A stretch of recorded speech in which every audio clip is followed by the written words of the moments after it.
Today we're getting into the latest Tesla news, including updates on the new 4680 Model Y, the latest for layoffs at Tesla, the Tesla bot unveil in September, Tesla's new liquid-cooled charger for the Semi, and a crazy new solar-powered EV, so let's get into it.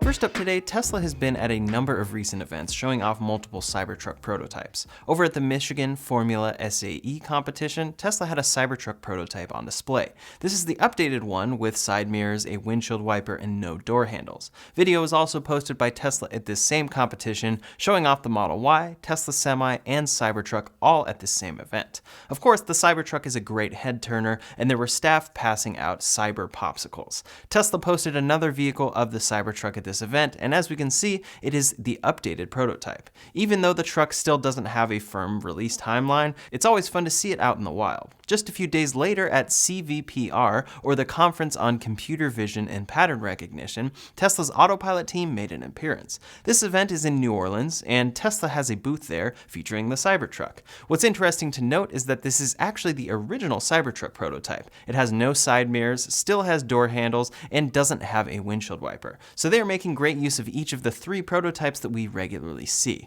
Regardless of the timeline of this truck, it clearly represents an exciting place to work. Tesla is utilizing it at every turn to recruit people to get excited about Tesla and work there in the future. For many, seeing the Cybertruck in person will get you excited to work at the company. It's always fun to see the Cybertruck in the wild, but with the F-150 Lightning, Hummer EV, and Rivian R1T already past the initial delivery phase, it definitely makes us eager to hear some concrete updates about that truck from Tesla. Even though it will be arriving later than others, Elon has been clear that with their nearly 1.5 million Cybertruck reservations, they have nothing to worry about. What many are starting to worry about, though, is the starting price of the Cybertruck, originally announced at $39,900. Most expect this to start $20,000 to $30,000 higher when it finally gets released.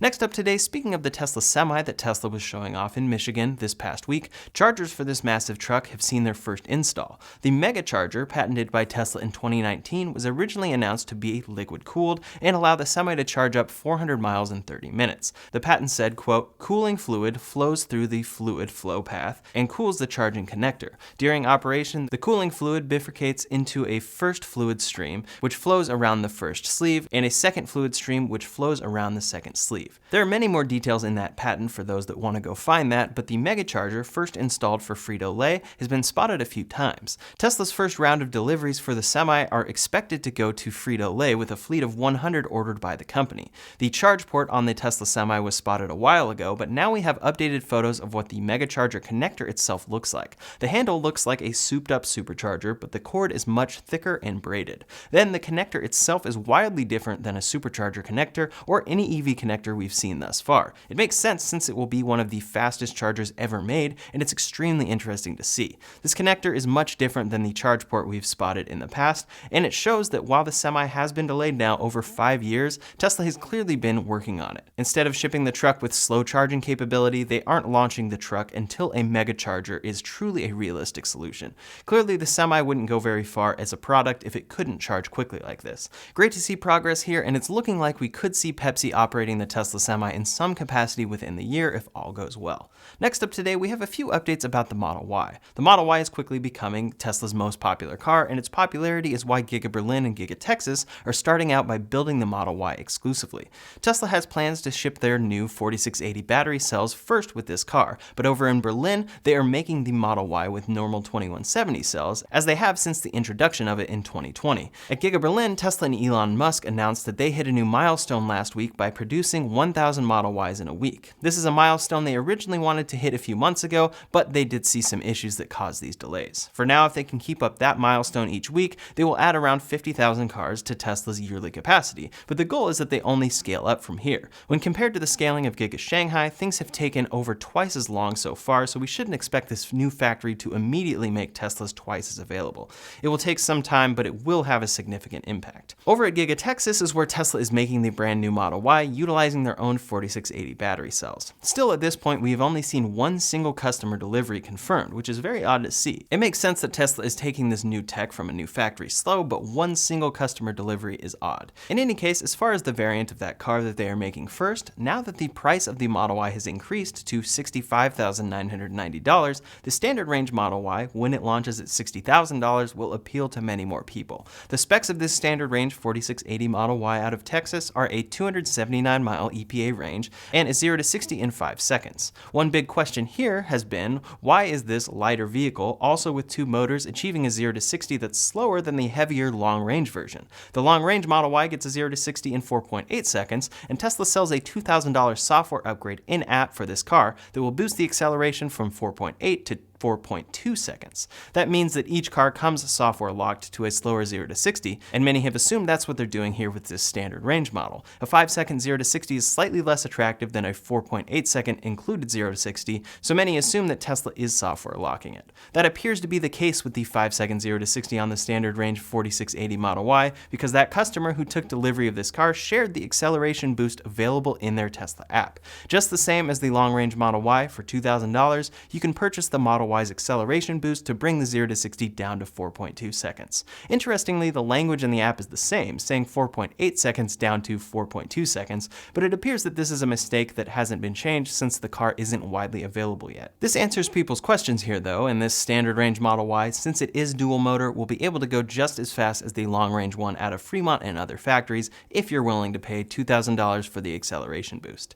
Next up today, one of Tesla's biggest upcoming products, at least in the eyes of Elon Musk, is the Tesla Bot. Tesla unveiled the Tesla Bot at AI Day back in August of 2021, and it was clearly a concept of where their AI efforts could go, even though they unveiled specs for the bot. The bot itself was on display at the Cyber Rodeo, but then Elon announced AI Day number 2 and further announced that they would be pushing it back to September, quote, as we may have an Optimus prototype working by then. Furthermore, when asked if the Optimus prototype would look similar to the model shown at Giga Texas, Elon said no. This would mean that Tesla has something to show off, and that they have already developed this robot in the past year to look quite a bit different than the dummy they showed at AI Day and the Cyber Rodeo. This past week, though, Elon gave another update on the progress of Optimus. When interviewed at the Qatar Economic Forum, Elon said, quote, well, I hope that we will have an interesting prototype to show people. We have a very talented team at Tesla that I'm working with closely to have a prototype humanoid robot ready by the end of September, and I think we are tracking to that point. It still doesn't seem 100%, and for Elon saying, I think we are tracking for the end of September, could mean that this is far more delayed than this, but we will see. We always love being proven wrong and seeing crazy timelines and products achieved by Tesla. At that same event, though, Elon expanded about AI Day in general, saying, quote, and there will be a few other exciting things that we will talk about at the Tesla AI Day. We have these sort of AI Day events to just emphasize that Tesla is a lot more than a car company, and that we are, in my view, the leading real-world AI company that exists. Essentially, as far as customers are concerned, not much has changed or truly been achieved since Tesla's last AI Day, so it'll be interesting to see some inside progress on how things are going. We should get updates about the FSD beta progress, their Dojo computer, as well as the Tesla Bot, which could have some sort of prototype unveiling in September. All very exciting stuff for the long future of Tesla, and I'm very curious to see what constitutes a prototype in this sense. A functional walking Tesla Bot seems extremely unlikely, but I'd love to see it. Next up today, the news was covered with headlines of Tesla layoffs when Elon Musk said that they would be cutting 10% of salaried staff. This week, though, when interviewed at that same event and reported by Bloomberg, Elon Musk clarified this. Bloomberg said, quote, Elon Musk confirmed the salaried workforce at Tesla Inc. would be cut by about 10% over the next 3 months, but said the overall reduction in the electric car maker's headcount would only be some 3.5% as hourly staff numbers are still expected to grow. Apparently, Elon Musk said, quote, we grew very fast on the salaried side, and that a year from now, I think our headcount will be higher in salaried and hourly workers, but for now, the reduction will be 3% to 3.5%. Essentially, many thought that Tesla was seeing intense effects of a recession and that they immediately had to cut 10% of their staff to stay alive, but it seems much more nuanced than that, which is often the case with all news. Tesla will be laying off people, but they will be more so restructuring their employment. In that same interview, Elon had a few interesting things to say. For one, when talking about EV company companies in China. He said, "I am very impressed with the car companies in China, just in general companies in China. I think they're extremely competitive, hardworking, and smart. We are seeing this from many Chinese companies making EVs better and scaling faster than almost any US company with the exception of Tesla. At the same time, many wonder if Tesla is worried about competition here or from US companies unveiling new EVs each day, and Elon said, quote, "Demand for our cars is extremely high and the wait list is long." We really don't think about competition, we just think about how do we address the limiting factors in the supply chain and in our own industrial capacity. Basically, we need to build the factories faster. And then we need to look ahead to whatever the choke points are in the whole lithium-ion battery supply chain, from mining and refining to cathode and anode production and cell formation. There are hardly any car company CEOs that regularly talk this in-depth about supply chain and what it actually takes to make these electric cars. Tesla's and Elon's focus remains here, and it's why they can keep raising prices, keep shipping cars, and keep getting orders for their cars while other companies are trying to catch up. Next up today is some very interesting development on a solar electric vehicle that could pave the path for future tech implemented in EVs and Teslas.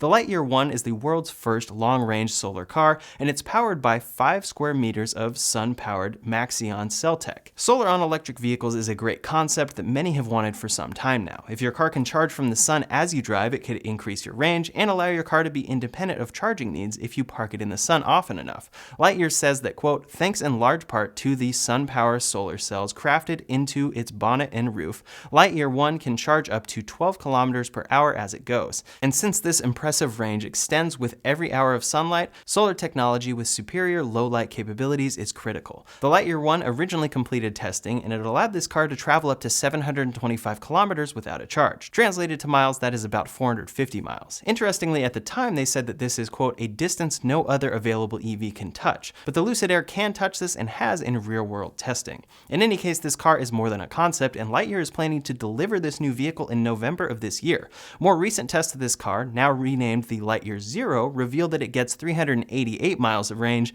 and 44 miles derived from solar power alone. With someone commuting daily around 21 miles, they could conceivably drive for months without having to plug the vehicle in for recharging. In climates such as the Netherlands, it would be 2 months, and in Spain or Portugal, as much as 7 months. That definitely sounds great, but this car comes at a steep price tag, and it makes sense. They are planning to make 946 units of this car at a starting price of $263,262. The specs of this car outside of the range include a 60 kilowatt hour battery pack, which is really great for the range it's achieving, 0 to 100 kilometers per hour in 10 seconds, or around 0 to 62 miles per hour in 10 seconds, and the top speed of 160 kilometers per hour. These specs definitely aren't in line with other long-range electric vehicles, but it's because the focus on this car is the solar aspect. The price and specs are something that will only make sense for wealthy enthusiasts for now, since you could buy multiple cheaper EVs, a Plaid or Lucid Air plus home solar at this cost, but that's not the point. The point is that this is demonstrating a realistic, usable solar vehicle that could be developed further in the future, much like what Tesla did with the original Roadster. I'm definitely very excited to see this car in person, but I'm also excited to see where this technology can develop from here.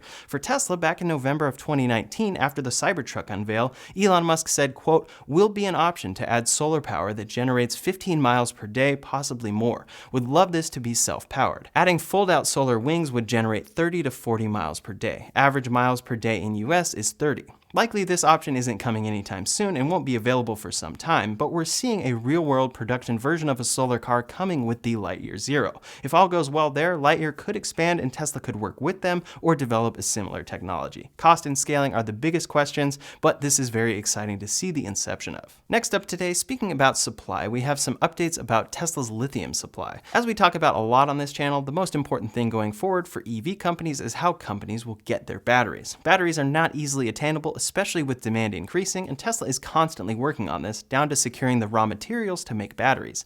Now, Core Lithium, one of Tesla's suppliers, has said that they are ready to begin shipping lithium by the end of the year. Core Lithium is an Australian company, and Tesla signed a term sheet agreement with them in March. Negotiations are expected to finish up and be finalized by August 27th of this year, supplying Tesla over the next 4 years. The start of supply isn't expected until July 31st of 2023, so it is just one of many deals upcoming that Tesla is making. making. Tesla also signed a 5-year deal with Australia's Liontown Resources, which is expected to begin supply in 2023. Overall, lithium supply is a huge limiting factor for production goals and a large piece of delayed EVs across the board, so these deals will be huge for the future of Tesla, even though there isn't much to report on them yet.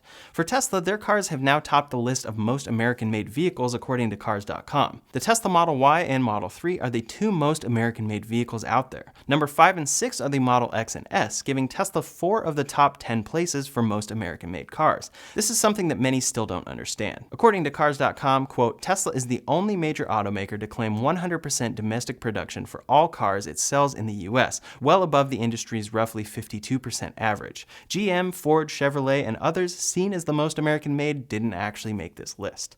Last up today, some quick updates about other automakers. Sony and Honda have officially agreed to form a new company called Sony Honda Mobility to make electric vehicles starting in 2025. Sony has shown EV concepts and Honda has been behind on their EVs, so this partnership makes a lot of sense. Sony is looking to utilize, quote, Honda's cutting-edge environmental and safety technologies, mobility development capacities, vehicle body manufacturing technology, and after-sales service management experience. Honda is looking to utilize Sony's, quote, expertise in the development and application of imaging, sensing, telecommunication, network, and entertainment technologies to realize a new generation of mobility and services for mobility that are closely aligned with users and the environment and continue to evolve going forward. Definitely a very interesting partnership to see. Polestar has unveiled a preview of their Polestar 3 SUV set to officially debut in October. It looks to be a very nice complement to the Polestar 2, which doesn't get the best range, but is a very nice and well-made EV. That's all the latest Tesla news for today, so in the meantime, if you want to see the top 10 advantages to owning a Tesla,